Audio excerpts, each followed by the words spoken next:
feeling like a shrimp tank. Big fish, small pond in the shrimp tank. When it take a swim, only option is to win. In the murky water, not a thought of giving in. Welcome to the shrimp tank. Want to put it all together, this is big things. Doing big things. We ain't in the same league. Running a campaign, Roadie 2016. Like a phone to die, putting me in charge. I'm a general from the front, I'ma lead the charge. Like a federal, fell on my lap, never. Going hard as ever. Good afternoon, everybody. Welcome to another episode here on the Shrimp Tank Podcast, powered by Celsius Beverage. This podcast is done in collaboration with the Florida Atlantic University, their entrepreneurship program, ran by Kevin Cox. And each and every week, we have 30, 40 students sitting in live and participating during the show. You want to catch all these amazing episodes? You could check our website out, shrimptankpodcast.com. Kevin, let's kick things off. What do our guests have to do today? Oh, well, they've got to do what we ask all our students to do. But before I do that, I want to introduce our fantastic guests. We've got Diana and Ornela here today from 5 Elements Medical Spa and Wellness Center. So it should be an intriguing episode. And Diana and Ornela, I always try to teach these students to be able to give a great elevator pitch. 30, 60 seconds about who they are, what their company is, and what they do. So I'm going to put you both on the spot and have you deliver your elevator pitches right now. Okay. Hi, everybody. My name is Ornela. This is my sister, Diana. We are also known as the Gemini Sisters. Our pitch is that we bring beauty and wellness into one, where we always state that self-care is not just a luxury, it's a necessity. But we bring luxury to self-care. Pretty good. I have a feeling Diana might beat that out, though. Diana, you got to give a pitch as well. Go for it. I think Ornella summed it up. Health and wellness is not only trending, but it's something that you guys all should start thinking about as you're, getting a little older and growing. And I don't know. I think that's it. That's what we're doing. Nice. And you guys have your spa location right in Deerfield Beach, correct? Oh, yes. We have a beautiful 13,000 square foot facility. It's 2 stories. The first story is our day spa, where we have all our wellness and our amenities included, where we do massages and facials. And then the second floor, we have all our medical care. And all our wellness as well, and an event space. Okay. All the students listening in, they're about 15 minutes from campus. So I know everybody enjoys a good spa service once in a while. Okay. This part of the show is all about the students. They come up and create a game show. We do not know what the game show will be, so come on down. And one of us, of course, will be the winner. How you doing, you guys? My name is Justice. So the game today is Fix the Business.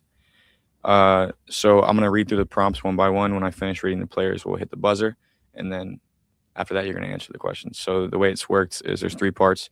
A player must choose between 3 options: a marketing, management, or a day-to-day operational issue that's affecting the business. So it's 3 parts. There's 3 points that come with it. It's completion by answering the question, and then you have to give a viable solution to the issue at hand, and then just describe why the solution will work. So and then if anybody disagrees, like you guys, somebody answers a question, somebody disagrees, you guys can confirm stuff like that, steal the question over. Oh, okay. All right. So for the first one, it's they're all South Florida themed as well. So the first one is: a cafe near the beach gets tons of tourists, but locals don't come back. The cafe has no loyalty program, no local promotions, and rarely posts on social media. Who's going to buzz? So We have to give them a solution. So we have to figure out a So solution. you have to pick between 3 options: a marketing issue, a management issue, or a day-to-day operational issue. Well, I would first say that it's a management issue. I find that any issue in the business always falls on the leadership. If you don't know what you're doing and you don't have a structure to implement, then you can't blame your team for not doing their job if you're not doing yours. I believe in being a leader, not a boss. There is a difference. A leader puts in that structure, explains how to do it, and the best way to do that is to do it yourself first. Figure out where the issues are and how to fill the blanks. This sounds like there's literally nothing ready for them at all. So that comes from the beginning, which is your job as the business owner to put those things in place to be able to then do the marketing. You can't just market something just to market something. You have to know who is your core audience. What are you trying to pitch? What is your product or your service? how to make it better than Joe Schmo down the street that's also doing the same thing as you. So you have to really target those things before you just kind of throw money in the wind for marketing. You have to have that structure, and that comes from the back end first. That's my opinion. Do we have a steal? What are the other three options? So it's marketing, Ooh, I won management, that. or a day-to-day operational issue. It's not really a steal. Just like to add on, I think it's day to day. A lot of locals aren't coming back because they don't like the service, and there's probably so many people from out of state or not from that town that are coming in, and probably gets annoying for them. It's not like their own spot. Definitely. All right, so for number 2, it's a boat rental company. The company gets a lot of online bookings, but customers frequently cancel or don't show up. Many of the customer complaints online are unclear about booking policies, and then there's no reminder system. So it's between management, marketing, or operational. Operational. We see this common with businesses. They don't have a proper CRM that properly tracks clients and then also automates different things throughout the process. So one of the most popular systems right now is Go High Level, used by many small business owners. And when you input the data correctly, what happens is they automatically send text message reminders, emails, and it's super important to have that part of the process. So if people are getting frustrated and you have a very high cancellation rate, it's typically something that could be fixed with automation with the right systems. Any steals, or do we agree? No, I just agree. It's operational, but it's something like that, like the solution, in addition to what Jason laid out there, is deposit, non-refundable deposit, right? Get those funds in the door, and then you don't care quite as much if there ends up being a cancellation. Yeah. I think you have to hold them accountable too. We have this issue at the spas. Sometimes they book and then they don't show up to their appointments. Well, we do have a policy for charging if there's no-show fee. So I think that's something that they 100%. We take credit cards. We don't book that or charge them until they don't show up. We clearly state the cancellation policy. We remind it in emails, text messages. It's on the front desk. It's all the consents that they sign when they come in, so they don't say, "Oh, I didn't know you didn't have." They know. So if they don't show up or they don't cancel within a certain time frame, we charge them for the time. And something I'm going to add is it's really difficult right now because people don't read long paragraphs, right? So if you send an email, sometimes it goes to spam, right? And it's nobody's fault. The other times you send a text message and they think it's a spam message. They do not read it because we're all getting inundated by spam. And then social media, same thing. Sometimes you think it got to their inbox, but then it went to their spam folder. So right now is the most difficult time I've ever seen with communicating with clients and customers because every customer works differently. Some only check Instagram. It's crazy. Some only check LinkedIn and some only check their cell phone, and they rarely use their email. So it's super important to pick multiple verticals and be short and to the point. That's my 2 cents. So the next one is going to be a clothing boutique. A boutique still relies mostly on walk-in traffic and word of mouth. Nearby stores are active on Instagram and offer online shopping, but this boutique does not, and sales are dropping. I believe it's a marketing issue. Nobody's gonna know like where this boutique is or like just where it's gonna be at, and I feel like that comes from social media and marketing. And if the platform for marketing was better, they'd have a lot more traffic, a lot more revenue. Jump deeper. What type of marketing should they do? Just like social media stuff, maybe Facebook. It depends what kind of clothing they're selling. Obviously, if it's stuff for say me or somebody my age, you want to do it on like Instagram, Snapchat, maybe TikTok, stuff like that. Like blow up the pages so people my age or that like the target audience is going to be reached. And once that target audience is reached, their revenues should go up. Awesome. So the next one is going to be Spotless Services Power Washing. Follow it on Instagram, spotless.servicesfl. Don't know why it says that. It's crazy. South Florida native is running a power washing business and is struggling to maintain consistent work. He gains his current clientele with word of mouth from previous jobs and door-to-door sales tactics. Facebook ads did not work. What should he do? What I would say is, what is his, callback for the people that he's worked with before? How's he reaching out to the clients that he's had? Is there maybe a subscription service that he can do every 3 months, come out and, power wash whatever they have? Is there a loyalty program? Is he giving a referral fee for recommendations? How is he, thanking those clients that he did work with before. And I think he could grow it that way. Is that? I'll tell him if I see him. I don't know. I see him. Anyone else? Yeah. Steal? I'll steal it. Yeah. I love this question because the trades are so underserviced, right? Everyone, once you get a little older, typically will buy a home. If you have children, you raise a family in that home, and you work with a lot of trade businesses, and everyone is frustrated. So if anyone in this room wants to make over $100,000, it's not rocket science. You could simply start a power washing business by buying equipment for under $1,000. And all you have to do is treat your customers right. Show up on time, right? And often 95% of the people in the trades don't do that. They give you a window like 6 hours, which is ridiculous. Like, it's so easy to show up on time. If you have a cell phone number, right, you can just text them, hey, I left my last job. I'm going to be there in 30 minutes to an hour. And a lot of that is actually automated. One of the best businesses that we had on the show that does a really good job of this is Erica's Plumbing, right? I use them. They text you a picture of who's coming and even the rating of that service professional, so you feel comfortable when someone enters your home. The next thing you have to do is have an automated system for reviews. So you have a happy customer, but then you're making it hard on yourself. Just ask your current customers for reviews. Google is everything today. If you have close to a 5-star review, the first thing everybody in this room will do is search that company before hiring that brand. Even if it's word of mouth, we all go back to Google and be like, okay, do I really trust that reference? Or are they just trying to get, a percent back on their next job, which is quite common. People to my right have close to a 5-star review with hundreds of reviews why people trust their spa. And of course, you go on and on, like a quality website, everything from top down really matters. And people in the trades typically have a garbage website. We notice it's not built for leads, right? It should be a funnel to create opportunities to easily see what you do, and pricing is pretty transparent. Too often people are doing old school paper and pen model, and these businesses can't get out of their own way. But we've seen so many on the Shrimp Tank buy businesses that are doing $100,000, $200,000, and within a year to 2 years, multi-million dollars of revenue just for adding on the proper service and technology. Yeah. We've done that. We're a 4.9 star, just so you guys know. With Close. fake negative reviews. The only 2 negative reviews are fake people. They do not exist. True. They're bots. It really is. Nice. All right, so the next one is a Wynwood art gallery.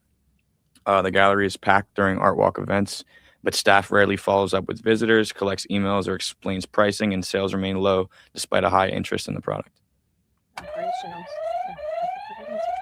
Yeah, I just hadn't said anything in a while. I don't really know what Go to for do. it. We were wondering where you work, Evan. You said we were going to clean up this round. Yeah. All right. Yeah. Well, I'd say it's both management and operational, right? Because as you stated earlier, right, the management really has to put the controls in place and manage it, but then, for it to operate effectively. So in this scenario, they need better policies, better arrangements, better incentive structure for the salespeople, right? They're driving the traffic to the store. Conceivably, the art is interesting, but they're not following up, right? So maybe they need more of a commission basis, right? To incentivize their salespeople to generate sales rather than just showing up to the gallery, standing around, serving drinks, doing whatever they do at galleries. Oh, we got to steal. Steal. A steal. So yes and no. In my experience, incentives is a double-edged sword.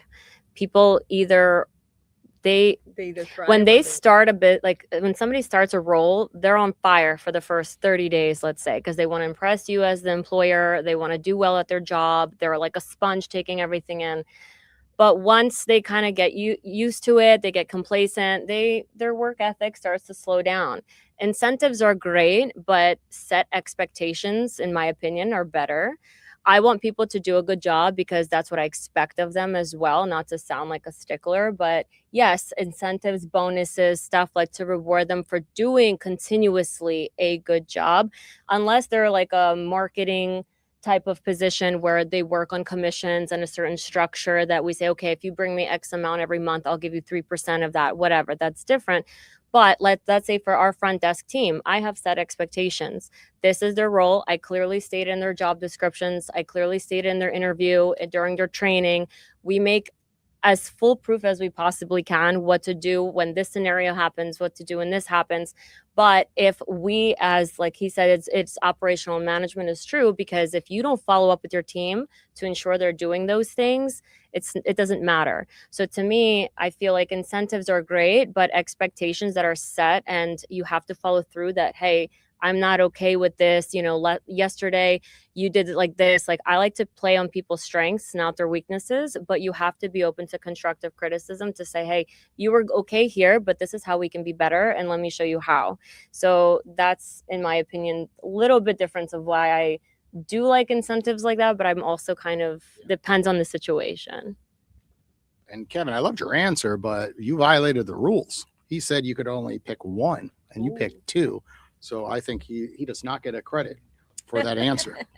I'm at negative. He's at negative. We actually just took 3 points from you. Let's go, Justice. All right. So, and the last one is going to be, let me pick a good one. Hold on. They're all good. They're all good. Yeah, I like All right. these. So this is they were supposed to be of increasing difficulty. This is the hard level one. So Here we it's go. just less information. So it's okay, it's a e-commerce brand. The brand has a strong social media traffic and consistent sales, but a very high return rate on products. Anthony. So I think the return rate is based off the product's quality. And I feel like the manager should make the product better quality, and you won't see that many returns in the product. I think it's simple as that. I think it's a very hard question because we don't have know quite what enough the- information. I agree with him. Like, Right? well, Like- is it their return policy, or are they just they give Well, you too much time? It could be Halloween and everyone does the trick on Amazon when there they buy enough- it and return it. Yeah. To me, it's also expectations of the product. Like, is there a good understanding of what you're actually purchasing and what it's supposed to do, or how long it takes for the product to see results. yeah, like, I don't know what is the product, so it's just Yeah. returning is like, why are they returning? If it's like a functional issue, then yes, you have to go to the manufacturer and fix that problem 100%. Otherwise, are the expectations and education there for the consumer to understand what the product is, what they're purchasing, and what its purpose is, and the realistic expectations of this product? Yeah, and it could be something much simpler, and it could be like a high quality product. It could be something as simple as sizing. So we had a company that was e-commerce and doing apparel, and they noticed when they expanded into international markets, they kind of needed a different landing page, a different layout, and a different sizing, because American sizes are wild and True. not the same. So they were getting all sorts of returned, and everybody was like, this is not a medium. This is like an XL. And he was like, well, that's an American medium in this instance. And we figured out that we could mitigate all those returns by giving proper sizes based on the geographic context of the specific country in which they were selling. Easy fix, but expensive mistake. Fun fact, we also own a custom apparel company. So yes, you are 100% correct. If you want a name drop, And you're a welcome to. nightclub. Free Stitch marketing. Kings. Check them out on Instagram. Okay, who's the winner? The guests are the winner. Oh, Congratulations. Thanks, guys. Thanks. Sorry, Thanks for having me, guys. You did great, though. I was Yeah, surprised. you definitely good. had more points than That's all me. that You didn't matters. introduce Yeah. yourself either. Oh, by the way, I'm Anthony Ferraro. Good job, man. Good job, Anthony. thanks Great, for great joining job. the show. Okay. The next segment of the show is to learn about your backstory as an entrepreneur and how you guys operate your current business. So, how did you guys get into the spa business? Take us back to the early days. Was this your first business, your second business? And kind of give us which the fast business? track on. Fast I know you could track. spend a lot of time on the first business probably, Right. but kind of give us kind of the storyline. The fast track of it all was we don't come from a business background. Ornela and I actually come from a psychology background. Mine is a master's in community counseling. She is in a bachelor's with psychology.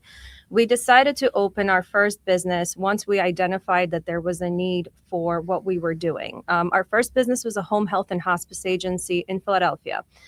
We opened it up in 2010 and sold it in 2019. Or 2020, Yeah, right before 2019, right before COVID. So after we sold that business, we decided to take a break we opened another business, a custom apparel company that unfortunately didn't do well because of COVID and all the restrictions we had in Philly because of that. It's still operational, but it's not where it should be. And then we decided to move to Florida and open up 5 Element Spa. 5 Element Spa is a complete different business than what we used to do, which is more preventative care, wellness-based, focused more on the client's outcomes and your goals versus end-of-life care and then just, hospice, hospice care for people who are passing and bereavement care. But we did identify a need in both of those businesses, and that's why we decided to go into them.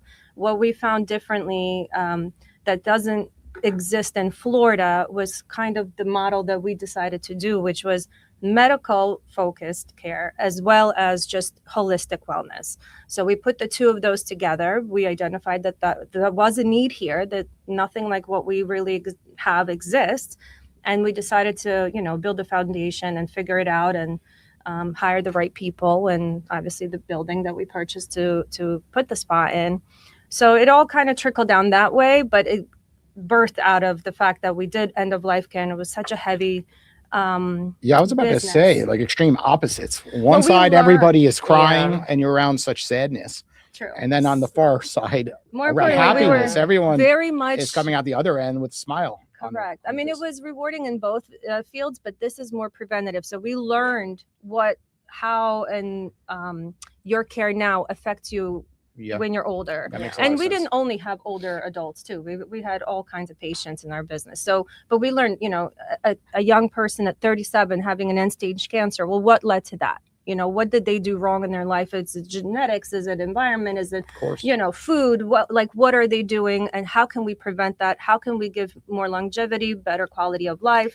And that's where this business kind of stemmed Yeah. from, that need. If I can add, so essentially we did it for over a decade. We became the second, third largest in the area. We had, like I was saying earlier, over 3,000 employees at one point. So we became pretty big. Yeah, The best way we went to do that is you really have to believe in what you're doing and what you're selling. Like, not to sound corny, but it's true. If you don't have, a true belief in what you're putting out there, and what we did was give genuine care to the clients, which was sounds absurd, but this industry is so abused that it was not surprising to find companies that just open and just bill and do nothing. Right now in California, what's Yeah, happening they're having with this huge home Medicare health, frauds. Yeah. We didn't it's do those very things. rampant. We in that came, we industry. serviced, we did a great job. Word of mouth helped us grow, marketing helped us grow, all those things. But point of that business, how we came to 5 Elements, is because, like she said, you start seeing patterns in a decade of seeing clients, how they decline, why the decline. Like she said, is it environmental, is it genetic? Of course, all those things come into play.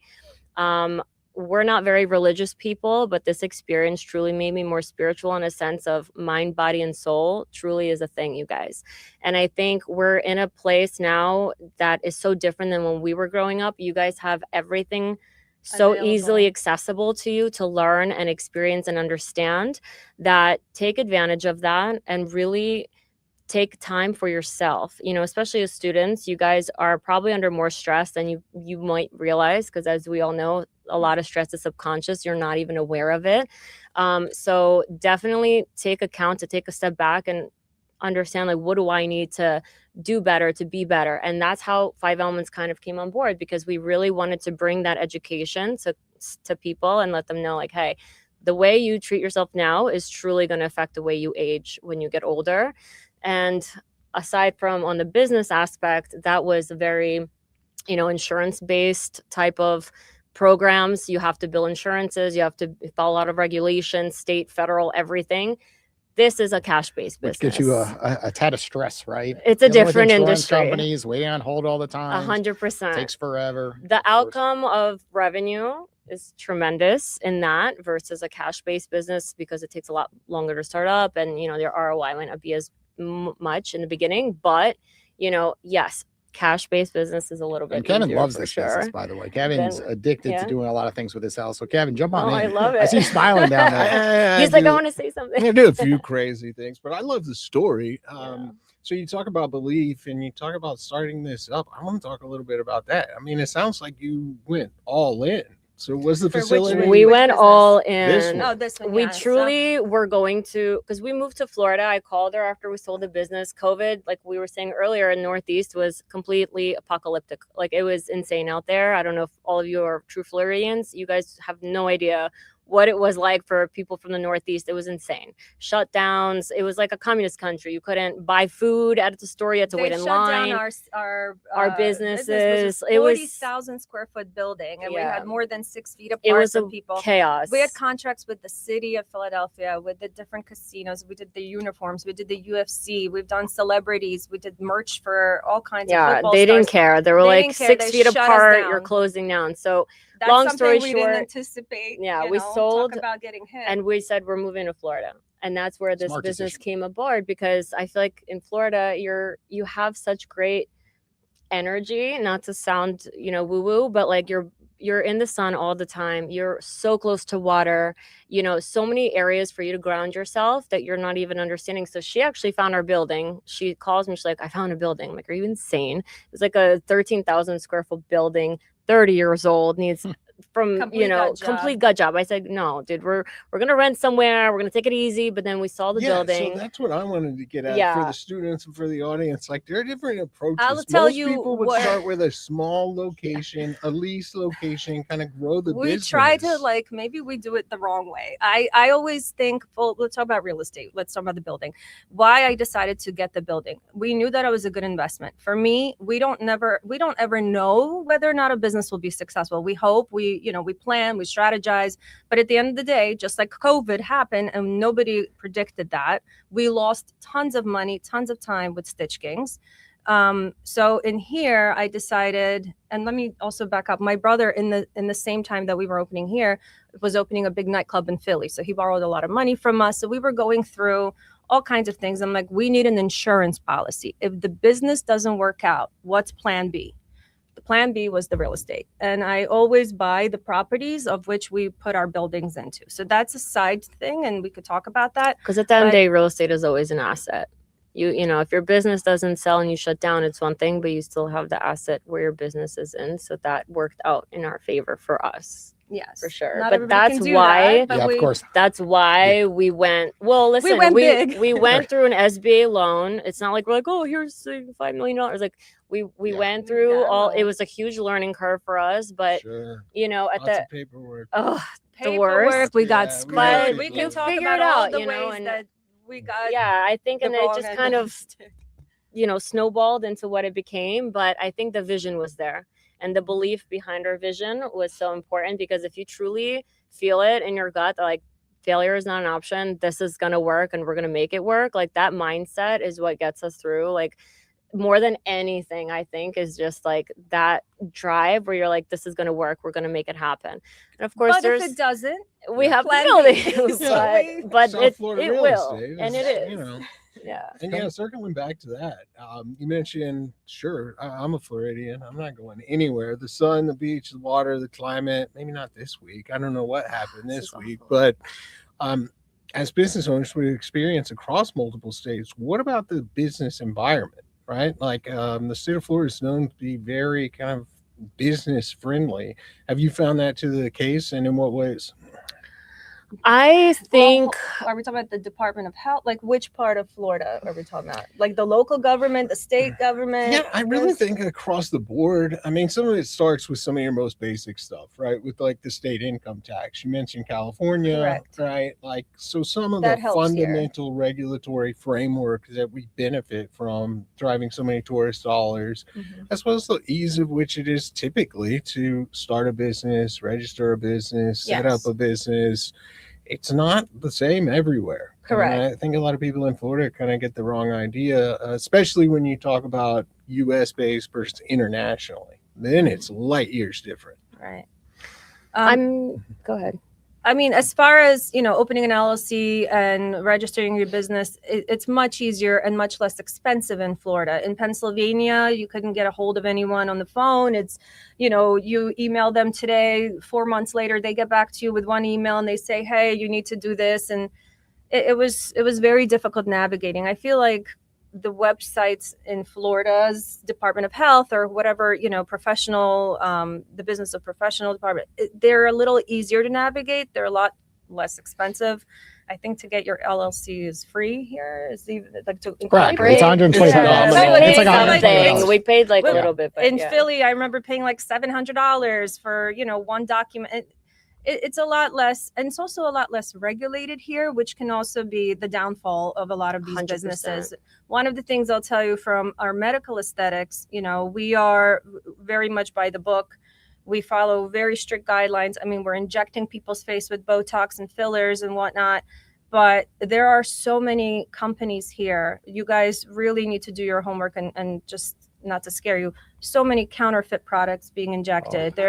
It's rampant in Florida. It is So the even though Wild it's not West, as strongly 100%. Regulated, that could also be the downfall because people are just kind of like the wild, wild west here. We've had clients come in with the most craziest infections that we had to treat, or, they've got cement injected into their bodies or their BBLs. And it's crazy. It's crazy what's out there. Yeah. So definitely do What your about homework. the culture in general too, right? Because it's a cultural. I think it's shift a mix as from well, what right? what we see here.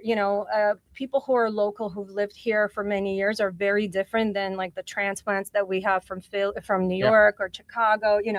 It's a different attitude. They want things like yesterday, but I feel like Florida's on island time and everything's a lot 100%. slower. I think that was a big wake-up call for us. I think customer service truly does not exist in Florida. In a lot of People are like, places. I'll get to you when I get to you. Like That's when like we the had to trades get I a was just talking contractor, about. I had to Exactly. like, can you come and take my money? I need this Yeah. floor done now. Like we are like the people who want things done, like she said yesterday. So the fact that we have to hound people out here was like insane. It was definitely a learning experience for us, but it was to our advantage because people knew that, if Ornela and Diana, the sisters, are coming, just give them what they want because they won't stop until you do. So they'll email you, they'll call you, they'll get on your nerves. But that's to our advantage because people out here aren't used to that. Same thing with the customer service. I feel like People we come take to the it spa and they're like, "Oh my God, it's so clean. Oh my God, you guys Yeah, answer and your phone." I'm like, "What kind of spa?" to us, you it's guys Like, like- isn't this the 101 on running a It's business? Pick up the crazy. phone. Yes, it's Of course, insane. email people So back we take it consistently. 100% seriously how we treat our, like if you go through any of our reviews, at least the biggest compliment we always get, aside from it being clean, which is my number one, is how friendly the staff is. We're very customer forward all the time. Like, they always say customers always right. Of course, sometimes they're not, but we do our best to schmooze them, finesse them, give them what they want to make their experience a pleasurable one so they don't leave a negative review. They don't talk bad about it because even for whatever reason, they didn't have a good time, which is like, how could you not have a good time at a spa? But it happens. What can we do to make your experience better? Sometimes people just want their money back. And if that's what we got to do, we do it. And, it kills me inside because I'm like a justice warrior and I know that they had a good experience, but I'm like, fine, if that's what they need, let's just get them what they want and out the door. We actually started like a block list of clients that we know that are repeat offenders who literally keep coming back and keep saying they had a terrible time and then they keep coming back. But it's I think that's like what she said as well, as the regulations here like don't exist. Like we're so regulated with how we were in Pennsylvania with what you can do, what you can't do. Out here we would call people like different state and organizations like, what do we do for, what are your rules here? And they don't have any. And it's insane. So in some departments, departments are overly regulated and some are just completely have no rhyme or reason to what they do. So okay, well, we're gonna field some student questions. Yeah. So if you're a student sitting in the audience, you're welcome to come on up. We have time for about 3-4 questions. I'm gonna point my microphone over here and fire away and grab a Celsius. So can I ask exactly what you guys do? Because you mentioned health and wellness. So like, I guess like mentally speaking, like the alterations and like the Botox and stuff like that definitely is wellness. But like, what exactly wellness do you guys do? Do you guys do like the green tea body treatments and all that stuff? Do you want to go? So there's two components. The downstairs wellness would be, we have our wellness room, for example. It has a sauna, steam, hot tub, cold plunge, a salt lounge, red light therapy. So it comes from a little bit of a different wellness background. You do massages, we do facials. So it helps you relax. There's a lot of mental health involved in that as well. We do Reiki, if you guys are familiar with any of the spiritual stuff.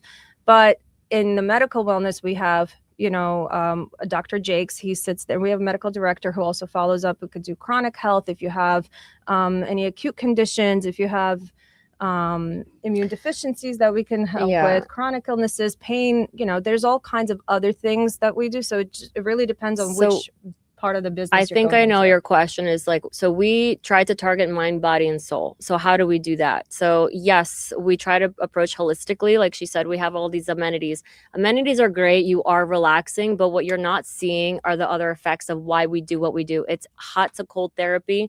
You're detoxing, you're releasing endorphins, you're, reducing inflammation. Those are things that you're getting the benefits of without understanding, like, yeah, I was so relaxed, but your body's also going through an actual process of detox.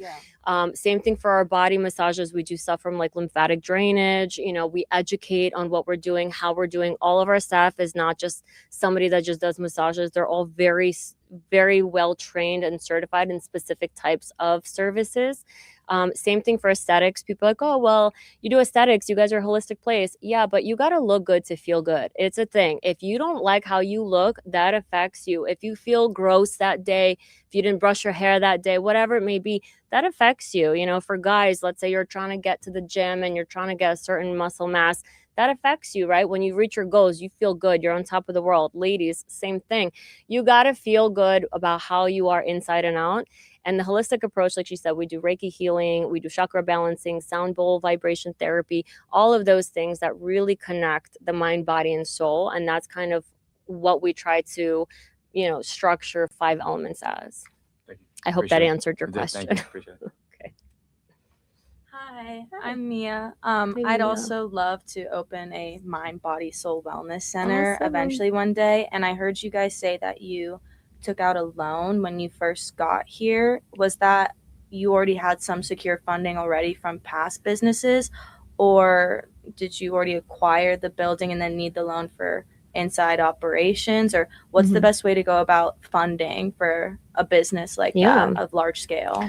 I think that's a great question. I guess it depends on if you're buying a building or renting, right? If you're leasing, then there are different programs. We decided we wanted to purchase the real estate. So our SBA loan was structured for the, portion of it was going to buy the building. And then, the other funds were supposed to be for operational costs and then the construction costs. But we also did also inject our own equity and about, do we say a couple $1 million? That was the scale that we wanted to. You don't have to do it. Our initial idea was to do a small spot, which maybe could have cost us $5,000 a month to rent and, a space. And we wouldn't need a loan for that. We could have probably used our own funds to fund it. But it just depends on where you're going with it. And when we decided we were going to go like big right off the bat and just scale up as we grow from that, that's when we decided to get the big loan. But you don't have to. think the biggest misconception is that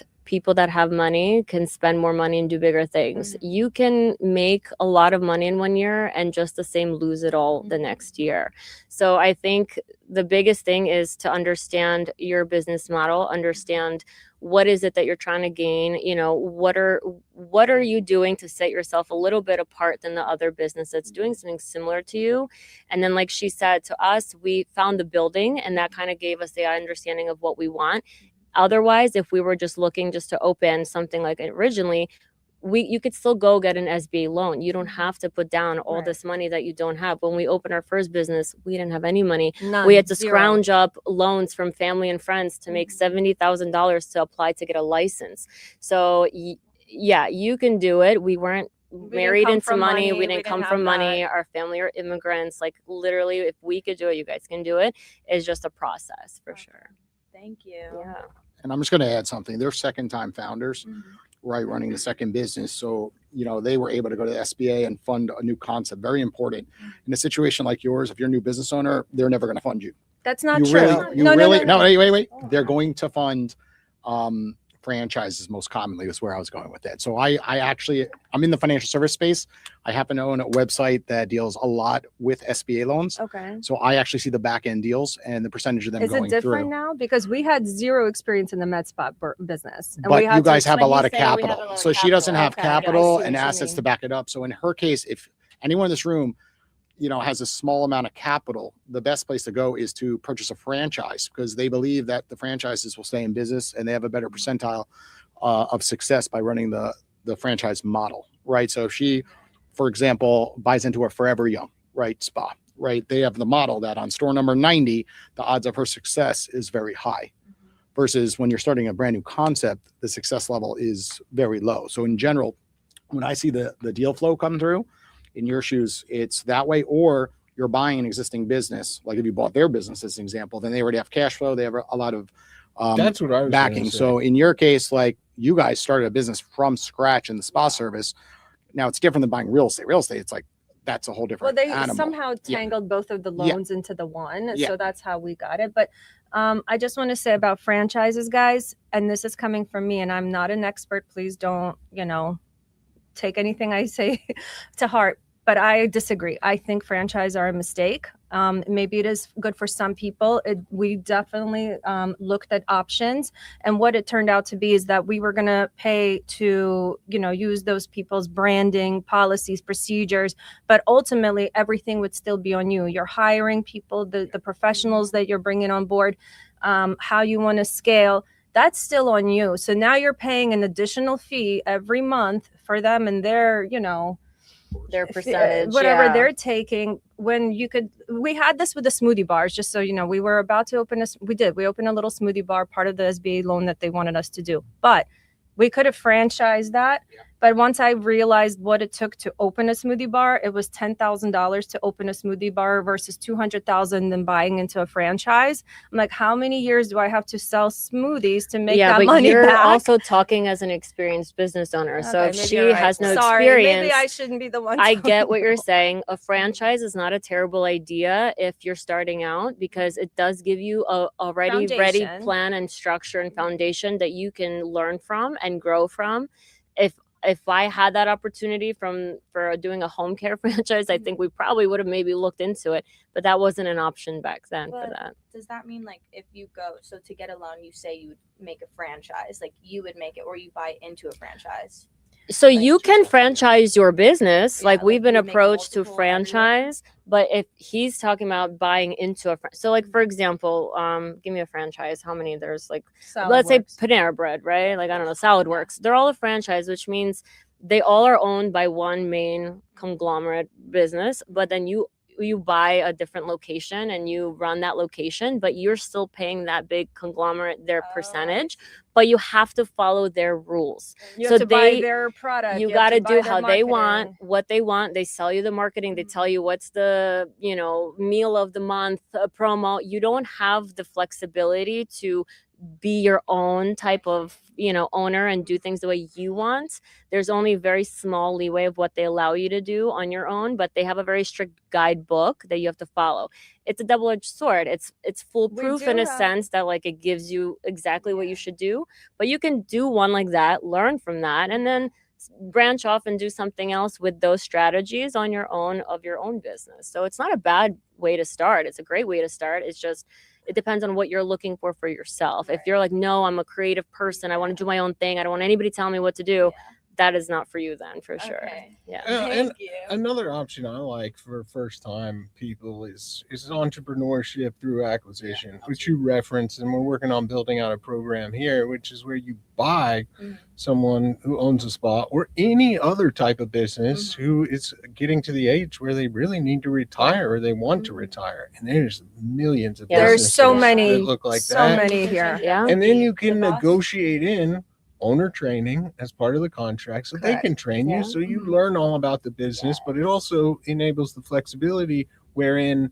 after they do that training for 6 months or a year, you can say, okay, this I like, this I don't, change this branding. You have complete flexibility, and you can sometimes get, again, an SBA loan to fund that acquisition, or sometimes it's tax advantageous for the owner to do owner financing Yes, you can and there's turn it other into more of a options. retirement than a lump sum. Yes, There's a yeah. lot of options. It just I mean, I'll depends tell you on, this, like, what you and wanna it's do. probably the worst thing I'm going to tell you, but that's what I did, and I'm Listen up, guys. You guys want to know about Bad us? news We're coming in. I took out a credit card loan. I know. And I'm sorry. I was 24 when we opened the first business. I had no, I just got out of graduate school. I had no money coming in that was, I was working, but it wasn't anything. I took out 3 credit cards. I don't know how they gave me a credit limit of 20,000 each. I took 3 credit cards out, maxed them out, and that was the first year's cash flow for the hospice. And then the second year, I was able to pay all of that off and then some. So it's different, different strokes for different folks. And for us in this business, the SBA was the right choice because we couldn't come up with the funding. We didn't want to put all of our money into it. For that business, it was different. For Stitch Kings, we just funded that privately. But that was different. So I think it depends on what you're looking for. But if you're looking into the health and wellness, try to start smaller. Find the right people that can grow your business for you. Being like a sole practitioner isn't the way. I'm going to be honest with you. And don't do the credit card thing. No, I know. That's love what I that said. you did I'm it, telling though. you what I think. You guys want to know? I think the difference But why we I'll also tell you, we're young and we didn't have what you guys have. You Yeah. have all of these options. You have the internet to help you. We didn't have all this stuff. also we come from a different background. Like our family's an immigrant family. We came here with no English and no money. Okay, so we didn't have the opportunities that you guys definitely have now. It was definitely harder to get loans and whatever to people who have no money. You can't just go be like, hey, bank, I want to open a business, give me $1 million. I'm like, get the hell out of here. But what we did is, it's not a best option, but it was our only option is to open cards and keep going. And like that limit where you feel like I'm about to lose everything, you just keep going and you keep pushing, and then all of a sudden it just happens, hopefully. And but you have to be able to risk it, but you also got to spend money to make money. I truly believe that. So if you believe in your product and yourself, then, like, not to sound again corny, but I 100% believe in that mentality. It works. Yeah. My name's Jake. Hey, Jake. We'll keep it quick, but I was wondering about your competition. It seems like anywhere I drive around here, there's I love this question. several Personally, spas and boutiques. I don't believe in competition. I think that everybody has business everywhere. There's something that a spa down the street might offer that I don't have, maybe a certain laser or whatever.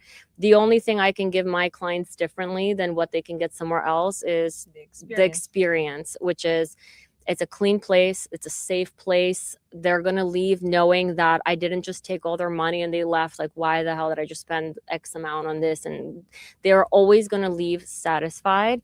And I think the experience is the only thing that sets us apart. But I word competition because there's nothing that you're going to think of that hasn't already been done in some form or fashion, unless you invent something completely new, which, I mean, I have some ideas, but I'm telling you, like, there's always going to be a business similar to yours, if not exactly like yours. But like, the only thing you can offer differently is just that experience. And I personally, we work really well with other businesses in the same industry. I think, talking to each other, what do you guys offer? How did you do this? Is this slow for you guys right now? Like, I don't like being in like our own little bubble of like, no, this is my business. I'm not going to tell you anything. We worked very well with a lot of agencies for home care and hospice, but maybe they took an insurance that I didn't take. So if I got a referral for a client I couldn't accept, I'm like, you know what, let me refer you to this other agency that can help you. Because at the end of the day, I feel like when you work with people instead of against people, it's more in your favor than anything. So I just personally don't believe in competition. I think that's a great answer, and we've seen that so many times on the episodes of local business owners who refer to one another, who are very friendly and in the same industry, maybe a different scale or a different approach. Yeah. But I think that's a great answer. Maybe a good place to wrap us up. Yeah, thanks for joining us on the Shrimp Thing today. Oh For my God, everybody this was listening, so fun, you guys. Thank you for our having social us. handles are on our website, shrimptankpodcast.com, and on the feed today. So catch us next week at 1:00. Take care, everybody.